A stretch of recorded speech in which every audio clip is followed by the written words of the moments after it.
Hello everyone, Mr. Dino023 here, and today I come with you with the second episode of the Speedrunning 101 series. If you didn't check out the last week's video, I spoke about the origins of speedrunning, so you can just check it out on the description below. But let me tell you about this week's video. Have you ever wondered, like, how do I get into speedrun? What game should I choose as my first speedrun? What should be the approach, or like how do I learn it? How do I get into this world of speedrunning? Well, look no more. I'm gonna tell you at least about my experience and about many other people's experience from what I've seen, what I've heard, what I've seen on interviews, what I've asked other people on how did they got into speedrunning, and hopefully these tips help it for you. This is Mr. Dino and this is episode number 2 of the Speedrunning 101 series. I hope you enjoy.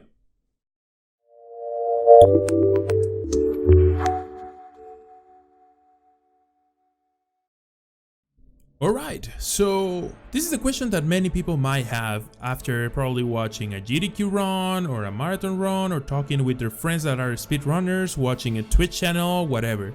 How do I do this myself? How do I get involved into speedrunning and how do I start speedrunning? Well, let me answer you these questions in related to my own experience and what I have heard from many more people that eventually started into speedrunning, into this amazing world and amazing hobby that many of us have. So first things first, I'm gonna tell you, it might be a little bit obvious, but choose a game that you actually like. Don't go for the more popular game, don't go for the more, like the hardest game, go for a game that you like. After that, make sure, or not make sure, try to find if there's already an existing community of that game. Most likely you're gonna be able to find that on speedrun.com. If you type in the search bar the game that you like, you're gonna be able to find the game. And once you find the game, make sure to check out the forums or see if they have any Discord. This is very important. Get involved with the community on this game. They're gonna be really resourceful and more experienced than you, most likely, especially when you're new, at answering questions, I don't know, giving you tips and advice when they check out your runs. If you don't know how to do something, ask to the community. Most likely they're gonna be able to tell you how to do it or where's a tutorial for that and all that. And the most important thing about joining a community, it's, at least in my own opinion again, it makes it way more fun. Maybe you find somebody that is new and you start competing against each other, or you just start getting to know really amazing people and all that. Like it really changes the whole speedrunning experience when you're in a community rather than when you do it by yourself. So selecting a game, joining a community, my third step would be watching a run for that game. Make sure you're comfortable with how the game looks like compared to what you already know about the game prior to deciding to speedrun the game. So make sure that what you're looking on a run, it's something that you actually like, that you would like to attempt. Like for example, like one of my favorite franchise is Metroid, and I love the 2D Metroids, and I love the 2D Metroid speedruns. I also really like Metroid Prime. However, I'm not a big fan of the Metroid Prime speedruns. I do enjoy them and watch them, but I don't like that there are so many out-of-bounds tricks. I like an out-of-bound trick here and there, but a lot of those runs have a lot of out-of-bounds tricks, and that's fine. There's people that like that. Mine is not really my style. So make sure that the run that you're looking at is something that you think, hey, you know what, I will enjoy doing this, okay?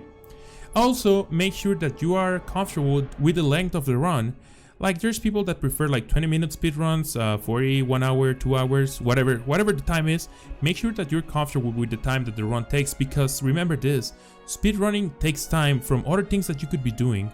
So whether it's practice, just pure practice, or doing actual attempts, they're gonna be taking time from you. So make sure that you're comfortable with the total time of an average run of the game that you're gonna be running. Alright, so now I would pretty much name as a step number 4, start looking at either tutorials or runs from marathons. From my own personal experience, I really enjoy watching marathon runs because they're like kind of mini tutorials. They explain a lot of things on a marathon run on what's going on, and when you're already kind of familiar with a game, there are many things that you could pick up from that and you could replicate by watching a video. Let's say, I don't know, a marathon run of a game might take 20 minutes, and a tutorial for that same game might take 2.5 hours, 3 hours, who knows. And of course the tutorial is gonna have way more explicit stuff on how to do a certain trick or a certain thing. However, you can get a lot of those things if you are already kind of familiar with the game from watching a marathon run, because they do give brief explanations to many things that happen. I especially enjoy a lot watching GDQ runs when I'm trying to learn a new game, and then maybe I get into detail into like very specific things and try to search for tutorials for that. Alright, so once you have done that, start doing practice. I would recommend to do at least a little bit of practice. If you don't have a console, you can do it on an emulator. And remember this, like 95-99% of the communities on speedrunning, they do accept emulators. They might have certain rules here and there on how to make it as fair as possible and as accurate as possible compared to the game running console.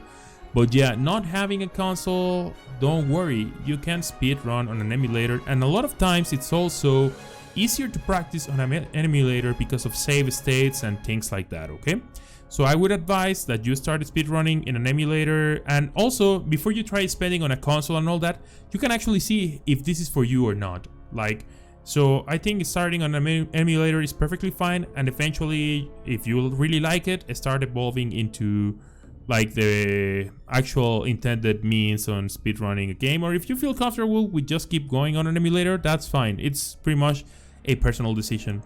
But once you feel comfortable enough, like, you know what, I have this and this and this practice, start doing runs. Honestly, start doing runs. It's gonna be like the more fun, the funnier part that you're gonna be finding about speedrunning. Start doing runs. The very beginning, you might get a very bad run. very bad. Don't worry. Everybody started at one point.